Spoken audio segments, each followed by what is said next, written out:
हाँ, तो demand schedule is tabular और numerical representation of law of demand. It is of two types. Individual demand schedule क्या बताता है? किसी एक कंज्यूमर के द्वारा अलग अलग प्राइस पे क्या डिमांड है. shows the quantity demanded on the part of a single consumer at various prices per unit of time. Market demand schedule क्या बताता है? Market demand schedule shows the aggregate of the quantity demanded by all the consumers at various prices per unit of time. Demand curve क्या है? Graphical representation of law of demand. Demand curve is a graphical और geometric representation of law of demand. It is of two types. Individual demand curve, individual demand schedule के base पे जो curve बनेगा उसको क्या कहेंगे? Individual demand curve.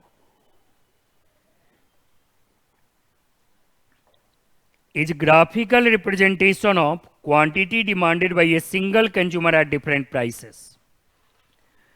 Market demand curve is constructed by horizontally or laterally summing all the individual demand curves at each and every price. तो market demand curve क्या होता है? When demand curve is drawn with the data of market demand schedule, it will be market demand curve. Demand curve slopes downward. Demand curve का downward slope होता है. Demand curve का negative slope होता है. इसके 5 रीजन्स हमने discuss किए थे. Law of diminishing marginal utility, income effect, substitution effect, new consumers creating demand, entry into and exit from the market of consumers, and several multiple usage of the commodity. Exceptions of law of demand are found in the following cases. Giffen goods named after Sir Robert Giffen are a special type of inferior goods particularly associated with lowest quality of food product and having direct relationship with price of the commodity and therefore treated as exception of law of demand. Conspicuous goods or goods of status इसको वेवलेंट goods भी कहते हैं. named after the economist Veblen. High quality luxurious goods. Expectation of price rise in future. Future expectation about price. Demonstration effect.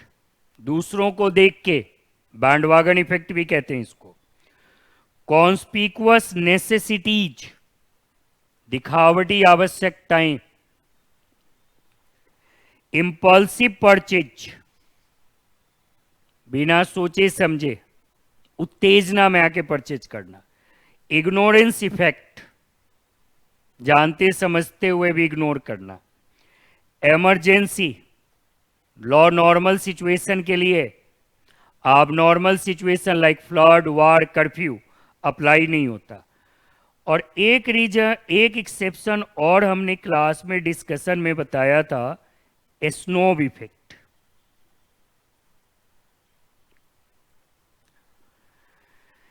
Snow effect demonstration effect का उल्टा है. Demonstration effect में क्या होता है? सबके पास है इसलिए मेरे पास, उसके पास है इसलिए मेरे पास भी होना चाहिए. और स्नोव इफेक्ट क्या है? जो मेरे पास है किसी और के पास नहीं हो, इसलिए हायर प्राइस पे करने को भी तैयार होते हैं. Movement along demand curve, change in quantity demanded. क्यों होता है भाई? Movement along demand curve, change in quantity demanded ये क्यों होता है?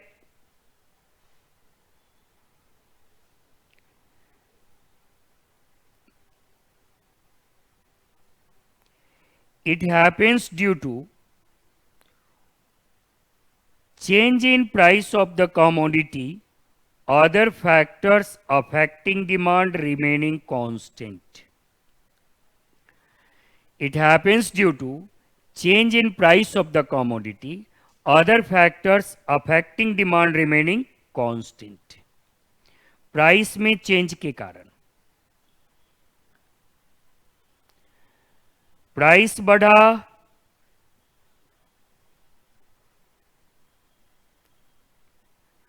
क्वांटिटी डिमांडेड घटा, कंज्यूमर का डिमांड कर्व पे अपवर्ड मूवमेंट होता है और इसको क्या कहते हैं? Contraction in demand.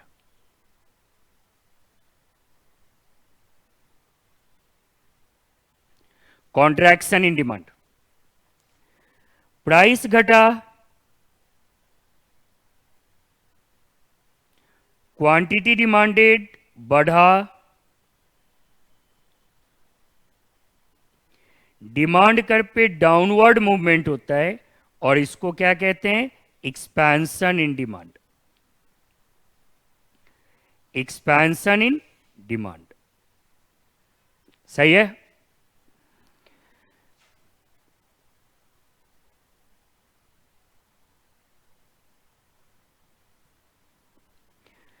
तो movement along demand curve, change in quantity demanded occurs due to change in price of the commodity, other factors, price of the good itself, other factors remaining constant. Shift of demand curve. Shift of demand curve क्यों होता है भाई?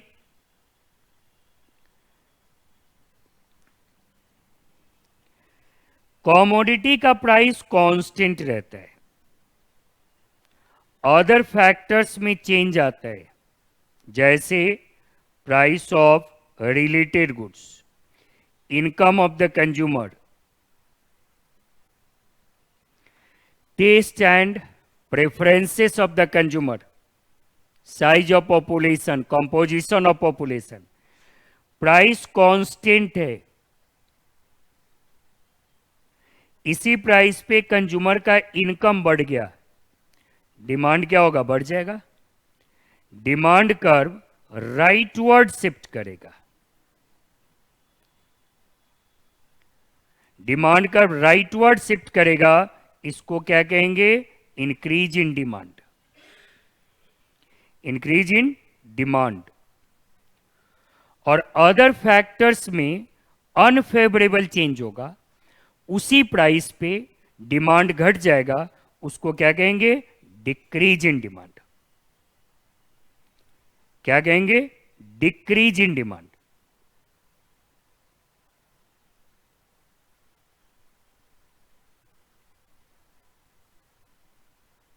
सही है भाई?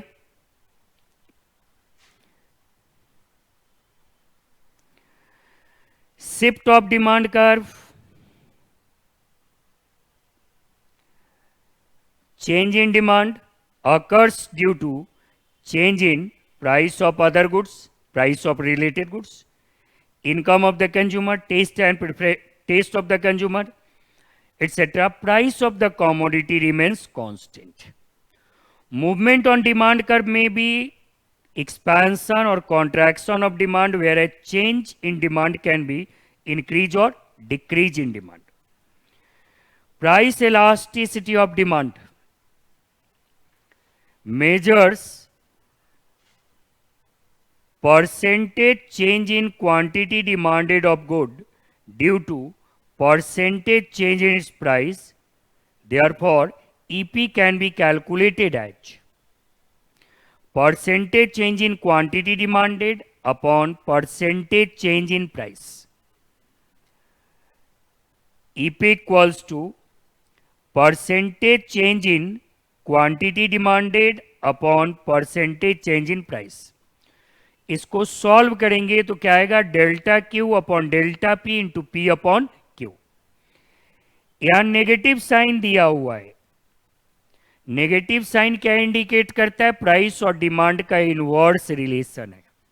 गौर करिएगा, जहां भी फैक्टर अफेक्टिंग डिमांड और डिमांड के बीच में रिलेशन इनवर्स होगा, इलास्टिसिटी नेगेटिव होगा।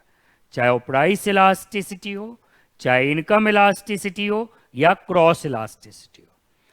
प्राइस इलास्टिसिटी के केस में प्राइस और डिमांड का रिलेशन इनवर्स होता है, इसलिए इलास्टिसिटी का वैल्यू नेगेटिव आता है। मान लो आपने इलास्टिसिटी कैलकुलेट किया -2, नेगेटिव साइन को हम इग्नोर करते हैं और केवल न्यूमेरिकल वैल्यू लेते हैं। लेकिन ऑप्शन में यदि पॉजिटिव नेगेटिव दोनों दिया हुआ है, मान लीजिए ऑप्शन में दिया हुआ है 1 2 3 4, आपका कैलकुलेट करके है -2, तो आंसर कौन सा होगा, 2। लेकिन ऑप्शन में दिया हुआ है +1 +2 -1 -1 -2, तो अब ये आंसर नहीं होगा। कौन सा है ये? जब स्पेसिफिकली पूछा जाए कि प्राइस इलास्टिसिटी पॉजिटिव है कि नेगेटिव है, तो प्राइस इलास्टिसिटी क्या है भाई, नेगेटिव है। Major determinants of price elasticity of demand क्या है भाई, nature of the commodity. Commodity को उसके नेचर के बेस पे दो पार्ट में डिवाइड करते हैं। कौन कौन सा? Essential goods and luxurious goods. Essential goods का डिमांड इनइलास्टिक होगा, लग्जरियस गुड्स का डिमांड इलास्टिक होगा। Availability of substitute, substitute available नहीं है, डिमांड इनइलास्टिक। सब्सटीट्यूट अवेलेबल है, demand elastic.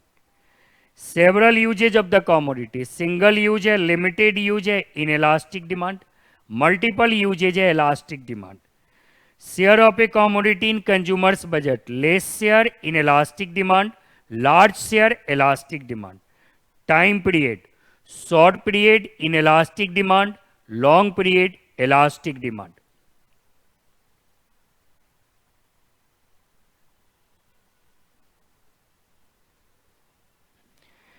Habit of the consumer, habitual consumer inelastic demand, normal general consumer elastic demand. Tight demand, एक commodity का demand दूसरे के साथ अटैच्ड है, inelastic. Independent unrelated demand elastic. Price range, low price range, high price range inelastic demand. Medium price range elastic demand. Low और high का क्या, inelastic. और मीडियम प्राइस रेंज हो तो क्या होगा भाई, मीडियम प्राइस रेंज हो तो क्या होगा, elastic. There are 5 degrees of price elasticity of demand. Price elasticity के कितने डिग्रीज हैं? प्राइस इलास्टिसिटी के डिग्रीज के पहले ये देख लीजिए एक बार। Inelastic demand, elastic demand. Demand inelastic कब होता है? गुड्स एसेंशियल है तो, सब्स्टिट्यूट अवेलेबल नहीं है तो, सिंगल और लिमिटेड नंबर ऑफ यूज है कॉमोडिटी का, low share in consumers budget है, शॉर्ट पीरियड है, हैबिचुअल कंज्यूमर है, टाइट डिमांड है, low and high price range goods है तो। इलास्टिक कब होता है? लग्जरियस है, सब्स्टिट्यूट अवेलेबल है, multiple usages of the commodity है, high share in consumers budget है, लॉन्ग पीरियड है, नॉन हैबिचुअल कंज्यूमर है, इंडिपेंडेंट डिमांड है, अनरिलेटेड डिमांड है, और मीडियम प्राइस रेंज गुड्स है। 5 degrees of elasticity of demand, 5 degree क्या क्या है भाई?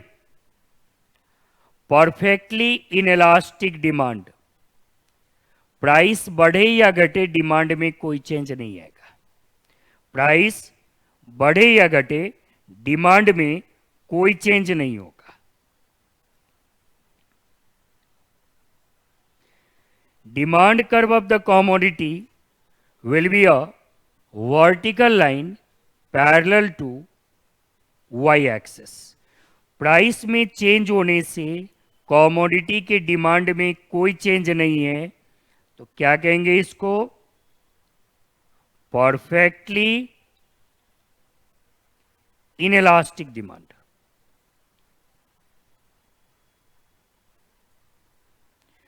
प्राइस बढ़ा तो, प्राइस घटा तो डिमांड क्या है? सेम है.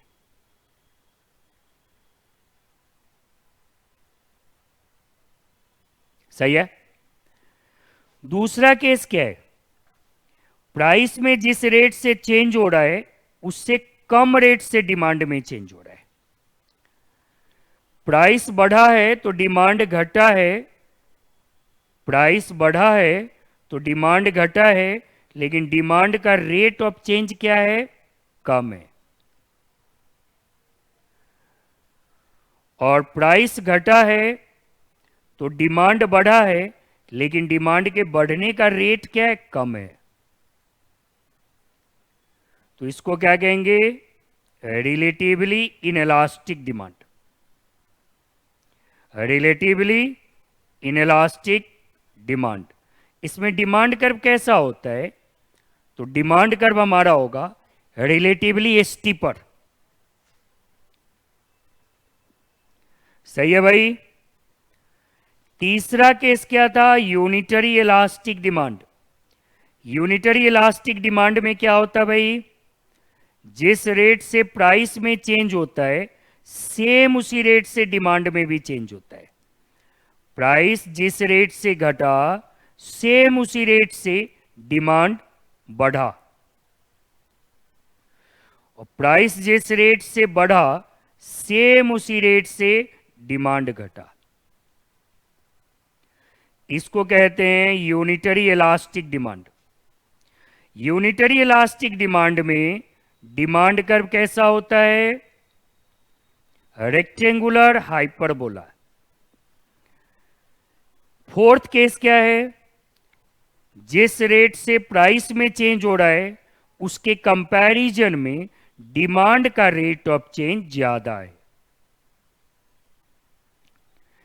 जिस रेट से प्राइस में चेंज हो रहा है उससे ज्यादा रेट से डिमांड में चेंज हो रहा है. डिमांड का रेट ऑफ चेंज ज्यादा है. प्राइस घटा तो डिमांड बढ़ा ज्यादा, प्राइस बढ़ा डिमांड घटा ज्यादा. डिमांड कर्व क्या होगा? Relatively flatter. क्या कहेंगे? Relatively elastic demand. और पांचवा केस क्या है? प्राइस में थोड़ा सा चेंज होने से डिमांड में इमेजरेबल चेंज है. प्राइस में थोड़ा सा चेंज होने से डिमांड में इमेजरेबल चेंज है. मान लो ये प्राइस है, डिमांड कुछ नहीं है, जीरो है. प्राइस थोड़ा सा घटा, consumer is ready to purchase as maximum as possible. क्या होगा? Perfectly elastic demand. तो ये 5 डिग्रीज हैं इलास्टिसिटी के. कितने डिग्रीज? 5. क्या क्या?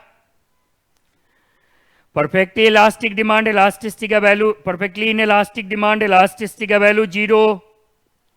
Demand curve will be vertical line parallel to Y axis.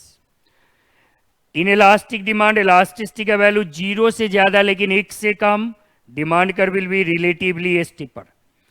Unitary elastic demand, elasticity का value 1, demand curve will be like a rectangular hyperbola.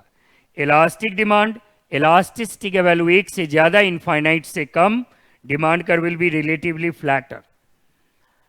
Perfectly elastic demand, elasticity का value infinite, demand curve will be horizontal line parallel to X axis. Measurement of price elasticity of demand. कितने method? 4 method. कौन कौन सा? Percentage और proportionate method, geometric और point method, total outlay और total expenditure method. Arc और mid value method. Percentage method से elasticity कैसे कैलकुलेट करते हैं? Percentage change in quantity demanded upon percentage change in price. Solve करेंगे तो क्या आएगा? Delta Q upon delta P, delta Q upon delta P into P upon Q. Geometric method, EP at point on A, यहां पे price elasticity कैसे निकालते हैं? या तो डिमांड कर्व हमारा लीनियर होगा या कर्व लीनियर होगा। मान लीजिए डिमांड कर्व हमारा लीनियर है, स्ट्रेट लाइन है, तो इस पे इलास्टिसिटी कैसे निकालते हैं? Lower segment of demand curve upon upper segment of demand curve. Middle point पे इलास्टिसिटी का वैल्यू क्या होगा? 1। मिडिल पॉइंट पे क्या होगा? 1। एक्स एक्सिस पे क्या होगा? 0। वाई एक्सिस पे क्या होगा? इनफाइनाइट। एक्स एक्सिस से मिडिल पॉइंट के बीच में क्या होगा? Greater than 0, less than 1। और मिडिल पॉइंट से वाई एक्सिस के बीच में क्या होगा? Greater than 1, less than infinite. सही है भाई? टोटल आउटले मेथड, इसमें इलास्टिसिटी कैसे निकालते हैं? प्राइस में चेंज होने से टोटल आउटले या टोटल एक्सपेंडिचर में क्या चेंज आ रहा है। EP, price elasticity is measured on the basis of change in total expenditure और total revenue as a result of change in price of the commodity. अब यहां पे क्या है, आपको ध्यान रखना है कि प्राइस में चेंज होने से टोटल एक्सपेंडिचर टोटल रेवेन्यू में किस डायरेक्शन में चेंज हो रहा है। Price rises and total expenditure total revenue also rises and vice versa, then EP is less than 1। Same direction में प्राइस और एक्सपेंडिचर चेंज हो रहा है तो इलास्टिसिटी का वैल्यू 1 से कम। प्राइस राइजेज और falls, total expenditure remains constant, elasticity कितना? 1। Price rises and total expenditure falls and vice versa, EP is greater than 1। मतलब प्राइस और एक्सपेंडिचर यदि सेम डायरेक्शन में चेंज हो रहा है, प्राइस और एक्सपेंडिचर यदि सेम डायरेक्शन में चेंज हो रहा है तो इलास्टिसिटी का वैल्यू क्या होगा? Less than 1। प्राइस के कंपैरिजन में एक्सपेंडिचर के चेंज का डायरेक्शन अपोजिट है तो इलास्टिसिटी का वैल्यू क्या होगा? Greater than 1। और प्राइस में चेंज होने से एक्सपेंडिचर रेवेन्यू पे कोई इफेक्ट नहीं आ रहा है तो क्या होगा? 1। यहां देखिए सेम डायरेक्शन में चेंज हो रहा है, प्राइस में चेंज होने से एक्सपेंडिचर कांस्टेंट है, अपोजिट डायरेक्शन में चेंज हो रहा है तो यहां पे इलास्टिसिटी का वैल्यू क्या है? Less than 1। यहां पे क्या है? 1। और यहां पे क्या है? Greater than 1।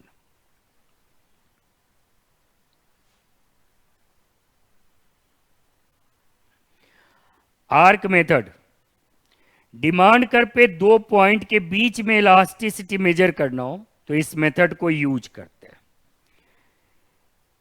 डिमांड कर्व पे 2 पॉइंट के बीच में इलास्टिसिटी मेजर करना हो तो इस मेथड को हम यूज करते हैं। और इसके लिए हमारा फॉर्मूला क्या होता है? मान लीजिए यहां से यहां तक की इलास्टिसिटी मेजर करनी, तो इस पॉइंट पे प्राइस क्वांटिटी अलग है, इस पॉइंट पे प्राइस क्वांटिटी अलग है।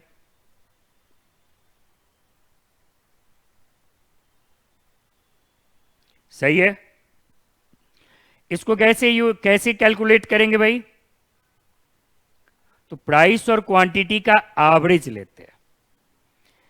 क्या आएगा?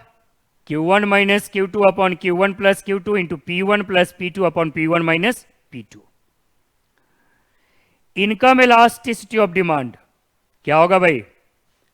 इनकम में एक सर्टेन परसेंट चेंज आने से डिमांड में कितने परसेंट का चेंज हुआ।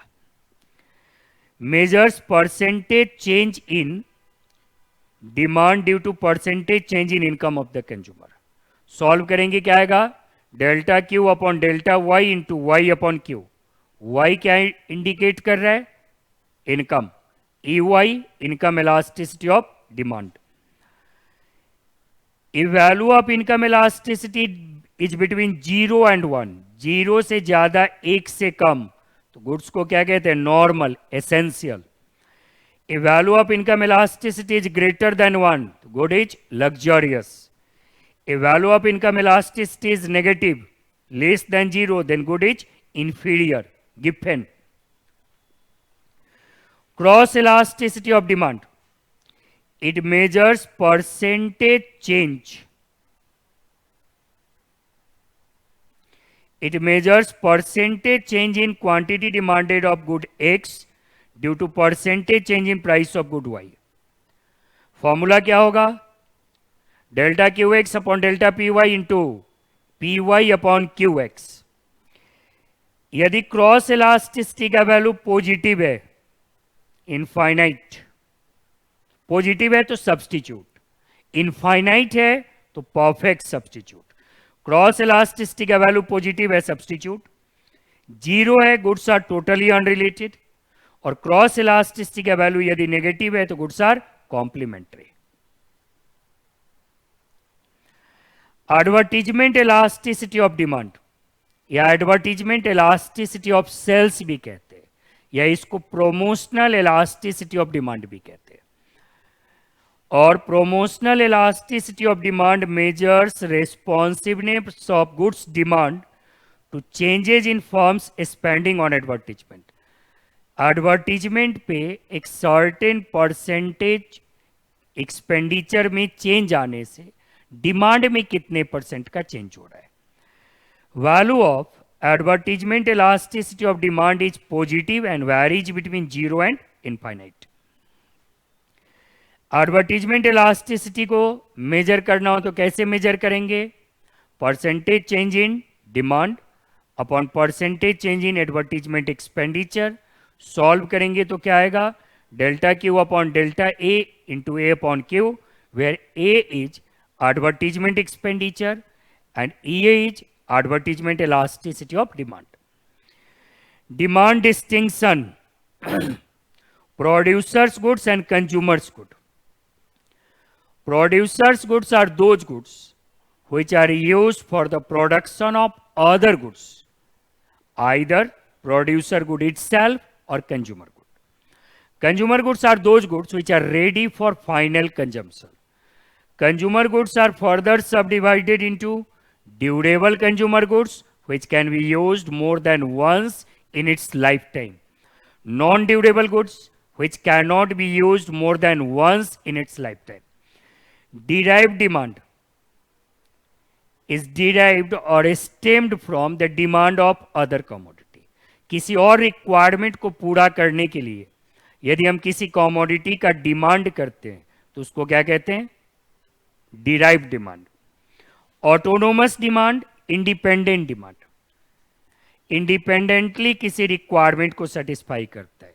हालांकि देखिए ये पूरी तरह से आर्बिट्रेरी है कि हम ये कहें कि ये कॉमोडिटी है जो इंडिपेंडेंट फ्रॉम अदर कॉमोडिटी। कोई भी कॉमोडिटी किसी न किसी कॉमोडिटी के यूज से ही बन रहा होता है। तो डिराइव्ड डिमांड, घर का डिमांड आपका डायरेक्ट है, ऑटोनोमस है, लेकिन घर बनाने वाले मटेरियल्स का डिमांड डिराइव्ड है। प्रोडक्ट का डिमांड डायरेक्ट है, फैक्टर्स ऑफ प्रोडक्शन का डिमांड डिराइव्ड है।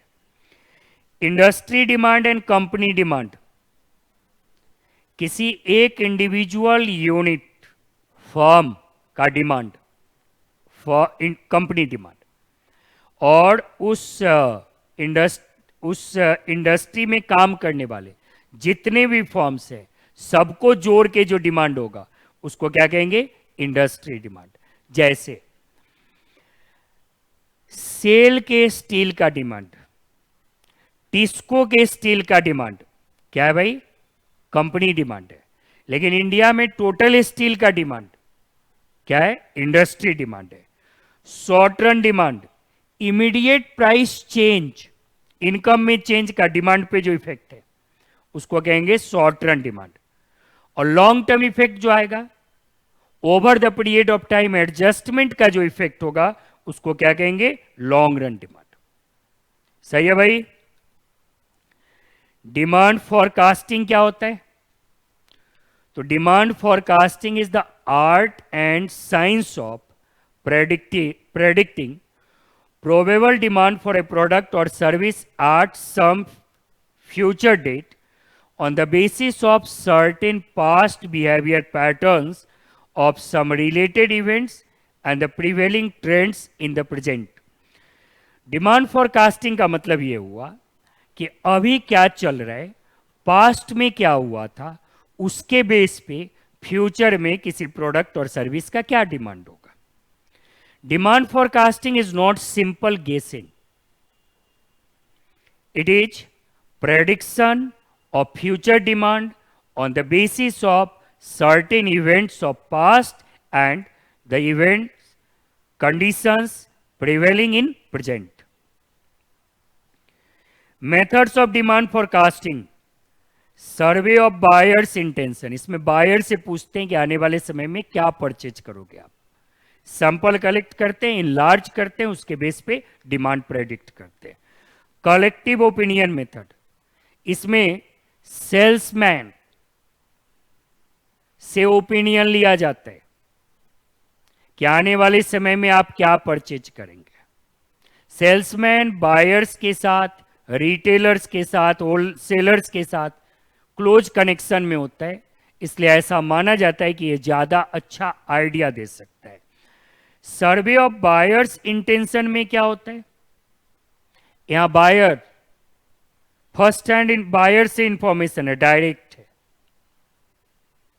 लेकिन बायर आपको मिसलीड कर सकता है। खरीदने वाला एक्स बोल सकता है वाई, या बायर की प्लानिंग परचेज की केवल विशफुल प्लानिंग है, रियल नहीं है।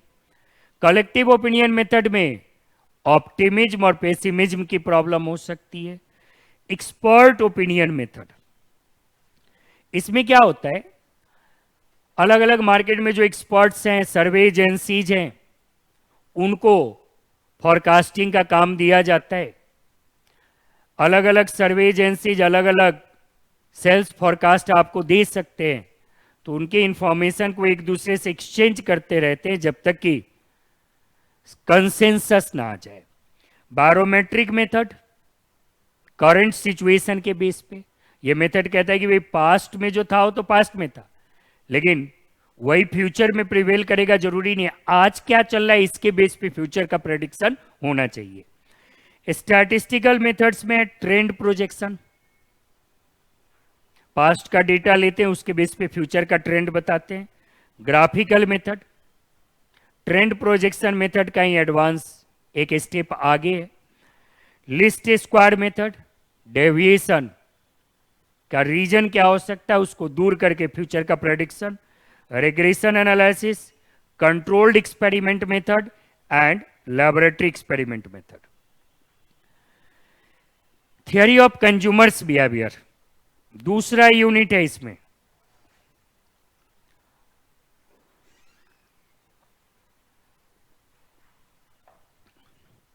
देखिए क्विक रिवीजन है ये, एक बार आपने स्टडी किया हुआ है तो आपके लिए समझना ये बड़ा आसान होगा।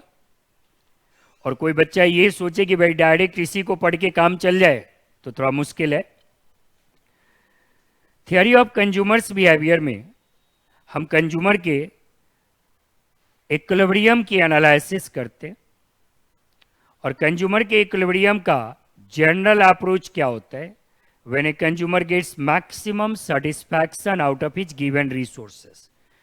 कंज्यूमर्स इक्विलिब्रियम को एक्सप्लेन करने के हमारे पास दो अप्रोच है। एक है marginal utility analysis approach given by Marshall, and indifference curve analysis approach given by Hicks and Allen. The logical basis of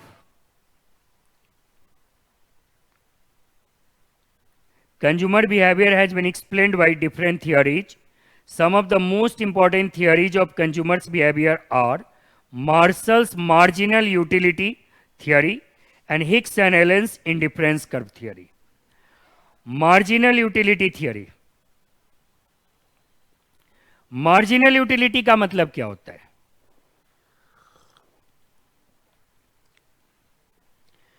Additional utility derived by the consumption of one extra unit of the commodity. Total utility क्या होता है? Summation of marginal utility. Sum total of utility derived from all the units of the commodity consumed. Marginal utility analysis में पहला हमारा law of diminishing marginal utility क्या कहता है? States that as the consumer consumes more and more units of a commodity, its marginal utility falls. Utility क्या है भाई? Expected satisfaction to the consumer when he is willing to spend a money on a stock of commodity which has capacity to satisfy each want. मतलब want satisfying power of a commodity, जिसके लिए consumer पे करने को तैयार है. Marginal utility is the addition made to total utility as a result of consumption of one more unit of the commodity. अब यहां रिलेट करते हैं इसको. जैसे जैसे कंज्यूमर कंजम्पशन बढ़ाएगा हर एक्स्ट्रा यूनिट से मिलने वाली यूटिलिटी कम होगी. एक पॉइंट आएगा जब कंज्यूमर कंजम्पशन करना नहीं चाहता है, उस समय मार्जिनल यूटिलिटी क्या होगा? जीरो. Total utility maximum. और कंज्यूमर क्या होगा? सैचुरेटेड. इसको कहते हैं saturation point, full satisfaction, equilibrium. When marginal utility is falling but positive, total utility is rising but with a diminishing rate. When marginal utility becomes negative, a point will come when consumer no longer wants to consume the commodity. After that, if he continues the consumption, marginal utility will become negative and total utility starts falling. Marginal utility analysis approach का assumption क्या है? Rationality. Consumer is rational in the sense he will try to maximize his satisfaction out of his given resources. Cardinality.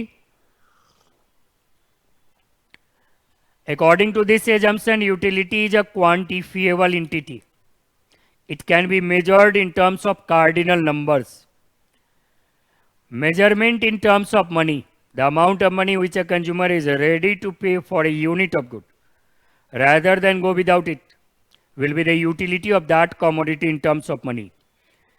Constant marginal utility of money. Throughout the consumption, value of money for the consumer will remain same. Independent utility. According to Marshall, total utility is summation of the separate independent utility derived from different commodities consumed. Marshall has ignored the relationship of complementarity and substitutability between goods. Therefore, this assumption is called unrealistic assumption. Marshall का consumer surplus क्या भाई? The amount consumer is willing to pay minus the amount he actually pays. तो ये कैसे निकालते हैं भाई? ये मान लो हमारा मार्जिनल यूटिलिटी कर्व है. कंज्यूमर इक्विलिब्रियम में कब होता है? जब प्राइस और यूटिलिटी सेम हो. तो प्राइस और यूटिलिटी जब सेम होगा तो वहां पे क्या होगा भाई? Marginal utility equals to price. मतलब कंज्यूमर सरप्लस इज जीरो. इस समय बोलते हैं इक्विलिब्रियम में. तो टोटल कंज्यूमर सरप्लस क्या होगा? Area between marginal utility curve and price, area below marginal utility curve and above price. Indifference curve theory, इसमें एक और था, law of equi marginal utility. Law of equi marginal utility क्या कहता है? A consumer should allocate his money income on different commodity in such a way that marginal utility derived from last unit of the money consumed should be same. Indifference curve theory assumption क्या है? Rationality. Consumer rational है. Ordinality क्या कहता है ये approach? कि भाई utility को नंबर में मेजर करना प्रैक्टिकली पॉसिबल नहीं है. लेकिन कंज्यूमर अपने प्रेफरेंस के अकॉर्डिंग अलग अलग कॉमोडिटीज के या उनके कॉम्बिनेशन को अरेंज कर सकता है ऑर्डर ऑफ प्रेफरेंस में. Diminishing marginal rate of substitution. Marginal rate of substitution क्या है? To get one additional unit of a commodity, how many units of other commodity consumer is ready to give up? In case of indifference curve, the marginal rate of substitution will be diminishing. Consistency or transitivity of choice. Consumer has consistent consumption behavior. Combination A और B में उसने ए को prefer किया, combination B और सी में उसने सी को prefer किया. इसका मतलब ए और सी में उसका प्रेफरेंस किसके लिए होना चाहिए? ए के लिए. More is better. Consumer is not it saturated. he will always try to that combination of goods which contains more units of the commodity. Indifference curve क्या है भाई? Indifference curve is a curve which represents all those combinations of two goods which will give same level of satisfaction to the consumer. Shows the different combination of two goods that gives same level of satisfaction to the consumer. A set of indifference curves or a family of indifference curves is known as indifference map. Features of indifference curve क्या है? Downward sloping to the right, convex to the origin region, diminishing marginal rate of substitution. Two indifference curve can never intersect each other because each indifference curve represents different level of satisfaction. Higher indifference curve represents higher level of satisfaction because higher indifference curve contains more units of the commodities. Indifference curve cannot touch either of the axis. क्योंकि मान लो दोनों में से किसी भी axis को touch करता है, एक्स को टच किया तो वाई एक्सिस वाली क्वांटिटी क्या हो गई? जीरो.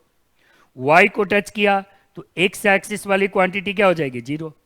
जबकि हमारा क्या है? कॉम्बिनेशन ऑफ गुड्स, इसलिए दोनों में से किसी भी एक्सिस को टच नहीं करता. Budget line. अब कंज्यूमर हमारा अनब्रिडल्ड हॉर्स तो नहीं है कि अपने सेटिस्फैक्शन को मैक्सिमाइज करने में हाईएस्ट इंडिफरेंस कर्व पे चला जाए. कंज्यूमर को दो लिमिटेशन के भीतर काम करना होता है. क्या? He has given amount of income to spend and he has to pay prices for the goods. These two limitations are explained by budget line or price line. Shows all the possible combination of two goods that can be bought by a consumer with given income and prices of goods. Slope of budget line. क्या होता है भाई? Budget line का slope क्या होगा? Ratio between prices of the goods. Ratio between prices of the goods. सही है? Slope of indifference curve is called marginal rate of substitution. Consumer equilibrium में कब होता है? तो भाई जब उसको दिए हुए इनकम में, मतलब बजट लाइन में मैक्सिमम सेटिस्फैक्शन मिले. ये बजट लाइन है मान लो PL, तो कंज्यूमर इस इंडिफरेंस कर्व पे तो नहीं जा सकता. कंज्यूमर क्या परचेज कर सकता है? ये कॉम्बिनेशन परचेज कर सकता है, लेकिन इतने ही अमाउंट में इससे हायर पे भी जा सकता है. तो कंज्यूमर इक्विलिब्रियम में कहां होगा? इस पॉइंट पे. मान लो ये A, B, C है, तो कंज्यूमर इक्विलिब्रियम में कहां होगा? पॉइंट B पे. पॉइंट B पे क्या है? Budget line is tangent to indifference curve. When he maximizes his utility with his given income and prices of commodities, Equilibrium is reached at the point of tangency between indifference curve and budget line. Condition for consumer's equilibrium, MRS XY equals to PX upon PY. इसको और कैसे लिख सकते हैं? MUX upon MUY equals to PX upon PY. और marginal rate of substitution क्या होना चाहिए? Diminishing. This was all about unit number 2. Unit number 3 क्या था? Supply. Theory of supply and elasticity of supply.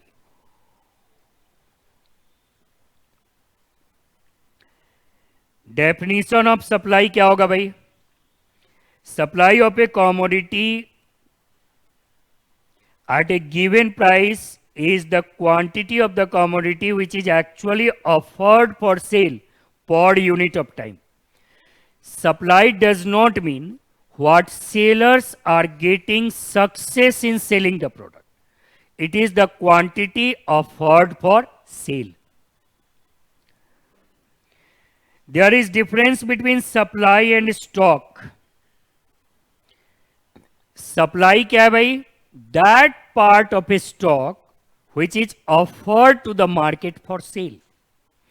Supply is that part of a stock which is actually brought in the market for sale. In case of perishable goods, there is no distinction between supply and stock. Entire stock is treated as supply because aim of the seller is to sell the product quickly, otherwise it will perish. The major factors affecting supply क्या होगा भाई? Price of the good, price of related goods, prices of factors of production, state of technology, government policy, etc. Law of supply क्या है भाई? अच्छा यहां पे ध्यान दो, कॉमोडिटी के प्राइस के साथ कॉमोडिटी का सप्लाई डायरेक्टली रिलेटेड है. रिलेटेड कॉमोडिटी के प्राइस के साथ कॉमोडिटी का सप्लाई इनवर्सली रिलेटेड है. फैक्टर्स ऑफ प्रोडक्शन के प्राइस के साथ कॉमोडिटी का सप्लाई इनवर्सली रिलेटेड है. टेक्नोलॉजी और सप्लाई पॉजिटिवली कोरिलेटेड है. गवर्नमेंट पॉलिसी बिजनेस के फेवर में होगा, सप्लाई बढ़ेगी. बिजनेस के अगेंस्ट में होगा, सप्लाई घटेगी. Law of supply states that there is a direct relationship between price and quantity supplied of a commodity, other things remaining constant. Supply schedule क्या बताता है? अलग अलग प्राइस पे सप्लाई क्या कर रहे हैं, इसको टेबल या चार्ट में दिखाएंगे तो सप्लाई शेड्यूल कहेंगे. मतलब मैथमेटिकल न्यूमेरिकल डिवाइस है. shows the different quantities of a commodity supplied by a firm within a given period of time at different prices. The data of supply schedule. When the data of supply schedule is plotted on a graph, we will get supply curve. It's plotted on price quantity axis to derive supply curve. Movement along supply curve क्या होगा? Change in quantity supplied. Price बढ़ा, quantity supplied बढ़ा, इसको कहेंगे expansion in supply. Price घटा, quantity supplied घटा, इसको कहेंगे contraction in supply. Expansion in supply, increase in quantity supplied. Contraction in supply, decrease in quantity supplied. तो movement along supply curve occurs due to changes in the price of good itself. Shift of supply curve occurs due to changes in factors affecting supply other than commodity's own price.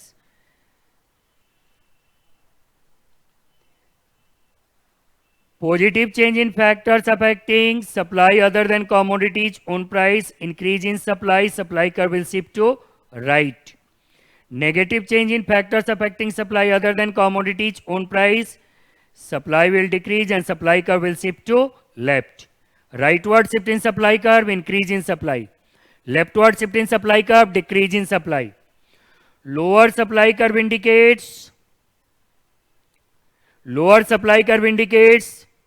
higher supply और lower supply. Lower supply curve का मतलब होता है supply curve in right, higher supply. Movement on supply curve can be expansion or contraction in supply, whereas shift in supply curve can be increase or decrease in supply. The concept of elasticity of supply was developed by Marshall. क्या बताया था भाई? Elasticity of supply is defined as responsiveness of quantity supplied of a commodity due to change in price of the commodity. Percentage change in quantity supplied upon percentage change in price. Symbolically क्या लिख सकते हैं? Delta Q upon delta P into P upon Q. कितनी degrees होती है? 5। Perfectly in elastic supply, elasticity of supply will be 0. Supply curve will be vertical line parallel to y-axis. Relatively inelastic supply, elasticity का value 0 से ज्यादा 1 से कम। जिस rate से price में चेंज होगा उससे कम रेट से सप्लाई में चेंज होगा। Supply curve will touch X axis independently. Unitary elastic supply, जिस रेट से प्राइस में चेंज होगा सेम उसी रेट से सप्लाई में चेंज होगा। Supply curve will touch origin. Relatively elastic supply, elasticity का वैल्यू 1 से ज्यादा, इनफाइनाइट से कम। Supply curve will touch x axis through, supply curve will touch x axis through y axis. Elasticity का value 1 से ज्यादा, इनफाइनाइट से कम। परफेक्टली इलास्टिक सप्लाई, सप्लाई में थोड़ा सा चेंज आने से, प्राइस में थोड़ा सा चेंज आने से सप्लाई में इमेजरेबल इनफाइनाइट चेंज हो रहा है। Supply curve will be horizontal line parallel to X axis. Methods of measurement of elasticity of supply कितने? Percentage method, percentage change in quantity supplied upon percentage change in price. Solve करेंगे क्या आएगा? Delta Q upon delta P into P upon Q. Point elasticity method, यहां differentiation करके निकलता है। Differentiation of Q in respect of P into P upon Q. Differentiate करना बताया था, कुछ नहीं करना है। मान लो दिया हुआ है Q is equals to -100 plus 10P, तो डिफरेंशिएट करके कितना आएगा?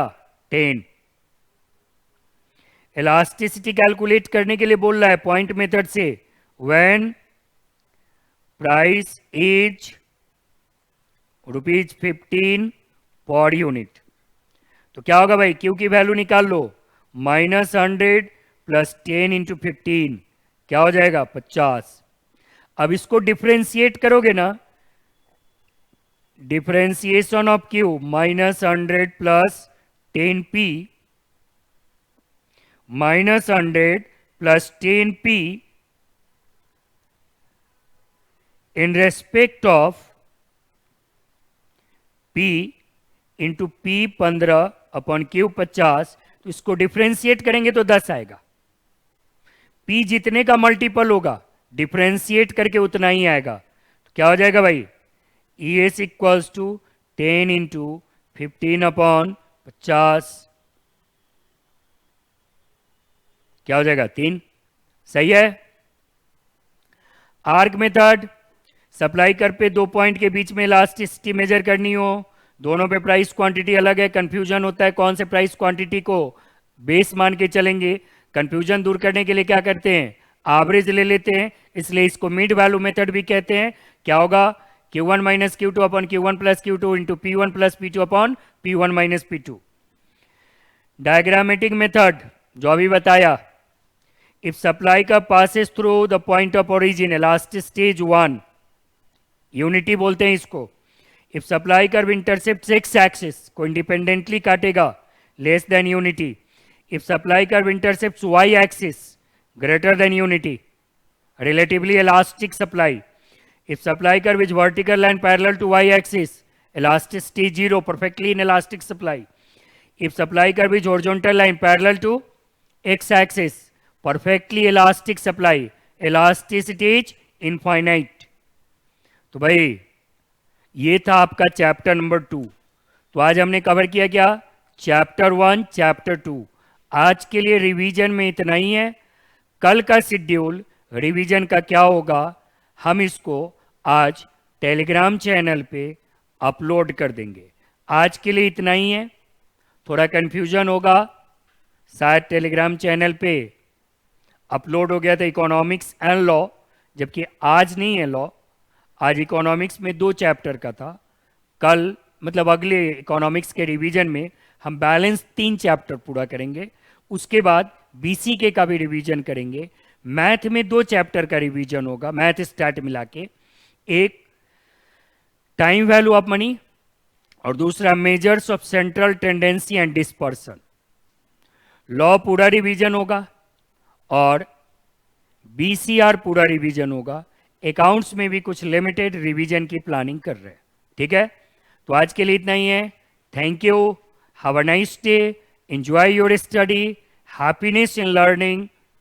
नमस्कार, जय माता दी, सत श्री अकाल, खुदा हाफिज, वेलकम बैक। चैप्टर 2 का रिवीजन स्टार्ट करते हैं।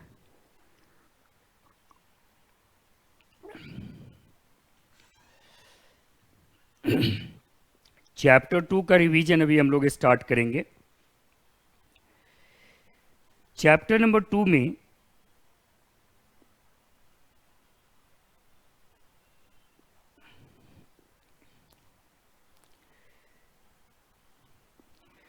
जैसा कि आपको पता है, चैप्टर नंबर 2 में जैसा कि आपको पता है 2 यूनिट है, 3 यूनिट है, theory of demand and elasticity of demand, theory of consumers behaviour and theory of supply. Unit 1 है थियोरी ऑफ डिमांड। डिमांड का मतलब क्या है? Meaning of demand.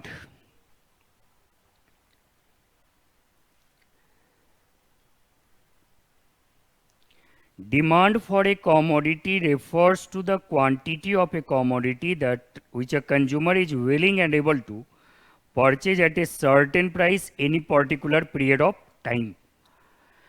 Demand for a commodity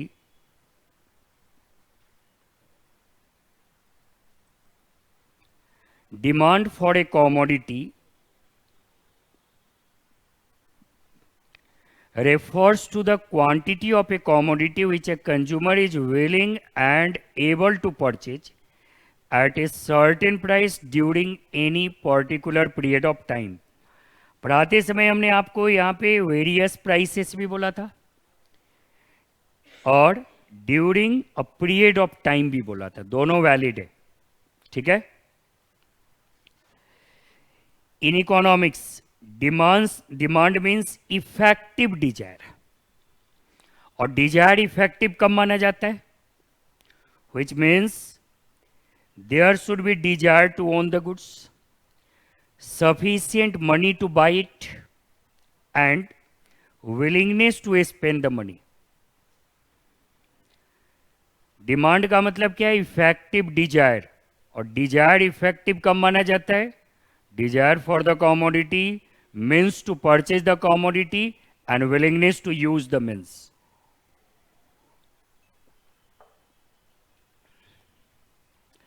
determinants of demand. Determinants of demand क्या है भाई? Price of the good, price of related goods, income of the consumers, taste and preferences of the consumers and other factors such as size of population, composition of population, distribution of income etcetera. इसमें हमने price of the commodity को denote किया था PC, price of related goods PR, income Y, taste and preferences T, और other factors को हमने अपने analysis में डी रखा था। ओ भी हो सकता है वो, सही है। लॉ ऑफ डिमांड क्या कहता है? There is an inverse relationship between price of a commodity and its quantity demanded ceteris paribus, मतलब अदर थिंग्स रिमेनिंग कांस्टेंट। ये अदर थिंग्स रिमेनिंग कांस्टेंट है, इसी को हम लॉ ऑफ डिमांड का एजम्पशन भी कहते हैं। एजम्पशन भी कहते हैं। क्या है भाई?